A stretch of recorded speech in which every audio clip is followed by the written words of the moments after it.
Okay, welcome to our presentation on assessment theories and principles. We had a look at the problem and we were trying to decide the best way to look at it. And we decided that we'd first of all look at the 6 strands and try and work out what it was that we really wanted to look at and try and pick out the things that we needed to make sure that we concentrated on. Kind of being the most important thing was, in terms of assessment, make sure we covered these things. We then looked at the actual theorists themselves. So the first two there, you've got John Bruner and John Dewey, who first of all constructivism and cognitivism. Which basically, the first one is about how we build and assess people on building and learn by growing and in certain stretch, and the second part being cognitive. We attached the principles of learning towards them and built out this table that basically allowed you to look at the theory, look at the principles, how they related to each of those theories, and the types of assessment that you do. So we've produced this table for you to use, which hopefully we'll give out at the end, so you can understand exactly which theories relate to what principles, which principles relate to formal and informal theory. And there's the other two. The learning principles themselves then, the statements that summarise decades of learning research. So it's based on lots of research, and using those will help you formulate your assessment more efficiently. When we were thinking about how to use this ourselves, we developed an assessment checklist for ourselves. So this is going to come around now. What I'd like you to do is have a look at that assessment checklist and give us some feedback on how you think it could be used, how you would use it in your workplace, and so that you can basically see how it can be used for yourself. So the assessment checklist allows you to understand the theories, how you use it, and then apply it to the 6 strands while you're planning your lessons and how you're reviewing your lessons. While we're working out with delivering our sessions, we're going to assess the students, and we're looking at what's the purpose of that assessment, how it actually works. And then the method that you're going to use to assess them, the type of assessment, so whether it's going to be formative or summative, and how you're going to use this information. So by breaking it down a little bit, it allows you to be a bit more practical and more strategic about how you assess your students. Successful criteria, so you can highlight the areas that are coming out of that particular subject, the criteria that they need to be assessed against, and then making sure that that assessment ticks all of the boxes in terms of the 6 strands.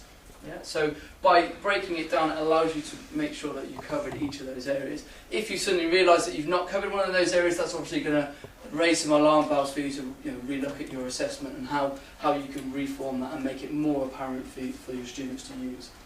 And then you've got 2 little boxes there at the bottom for additional notes, anything that's going to assist you to assess the subject better, and then a review of that assessment. So you're constantly, all the time, reviewing your assessment strategic way of doing things, and then so that for the next time, when you come to assess for that same thing, you get an opportunity to assess it better, always constantly improving.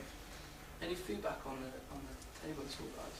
I really liked it, and I thought I have a teaching file, and I have a few paperwork bits I find really handy to look at. One's relates to ECM, and one relates to equality and diversity. Yeah. So it's just handy that you can always flick to it for a reference, for a lesson, for a scheme. Yeah. And I think it's something that I could include in that section of my file. Yeah, it's part of your lesson. It's part of my, exactly. Something that I can review and keep looking back at to just remind me what I should be thinking about. Yeah. So I definitely think it'd be something that I would use. Yeah, and it's a breakdown away from the assessment criteria that you've kind of got already. This is sort of a crib sheet, really, if anything, just to sort of tick things off and make sure we've covered things. Any other feedback? Would you use it in conjunction with the lesson plan, or instead of? Well, yeah, really, to be honest, in conjunction. In the lesson plan, you're kind of saying you're doing things, but what you don't do is it's kind of for the session. So when it comes to assessment, this is really so that you can pull it out and go, okay, this is the things that I need to make sure that I'm falling back on. I like the way it's a working document, yeah. The way you can just review this, change this, carry it on, and it's very simple and nicely structured. I like it. Yeah, I'll definitely use that. Cool. Excellent. I think it helps as well, you've got method of assessment, because if you tend to maybe always use one particular way, Yeah. having this document make you think, I'm always using observation, you know, I Yes. haven't done one practical assessment yet, so it just makes everything a bit more concrete, doesn't Yeah. it? And the lesson plan is there, and I think if you find over your lesson plans you've always got Q&A, that might raise some alarm Yeah, this bells. might challenge it. But this will challenge it a little bit and force you to assess in a different way.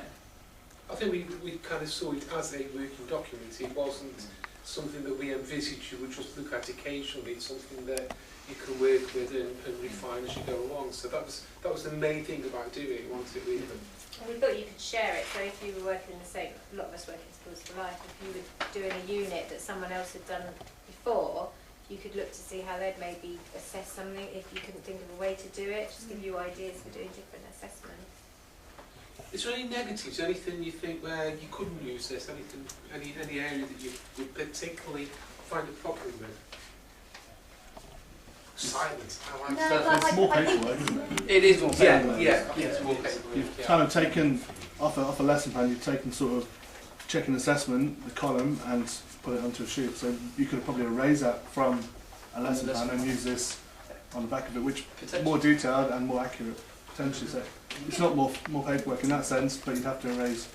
Yeah, something could take its place. Yeah, and because it's a working document, it's kind of, you know, where would that fit in? You know, and if you know where it could fit in, and maybe that's the place it should be, is attached to the lesson plan, because we already review our lessons already. So maybe it's part of the review of our lesson is the same as our assessments. In my lesson plans, I know I've just inserted from this module, I've inserted just a line about these 6 strands. But that's it. It's just a comment line. But I'll take that out now and I'll use it. Definitely. Yeah, definitely. I think maybe you could extend it to have like loads of different assessment types. So maybe like, so it's easy. You could just like. So they're there. Do you know what I Yeah, mean? so So you they're can all tick there. You can just tick it. Might Yeah. just be make it. Yeah, Yeah. you could make it more specific Yeah, to you, to but I you. think we were more conscious because everybody works in different areas, different people probably assess in different ways, so you could make it standardised for a certain area. And for the subject area, you could probably standardise it for that subject area. So if there's always, you know, a range of assessments that subject area uses, sport being, you know, very sort of visual type assessments, then you could have those in there for specific ones. But the more generic it is, the easier it is for everybody. Yeah. It is actually copyrighted, so there's a cost involved. Why am I not surprised? Some of the things that we mentioned was that it ensures it's inclusive all the time, yeah. So it's completely inclusive for everybody. Ensures the 6 strands are covered. It's fairly obvious. Highlights development and training needs. So we always use one assessment and we're not aware of the other assessments. What we can do is highlight that actually I've never used that assessment before. Maybe I need some training in it. Maybe I need to develop something in terms of making sure that I am aware of that assessment and I can assess. It enables a reviewing of the assessment methods by the teacher, which you said, and it gives structure and consistency to the assessment methods and consistent higher levels of assessment. So we're always pushing the boundaries a little bit higher and improving our assessment. Cool. Okay.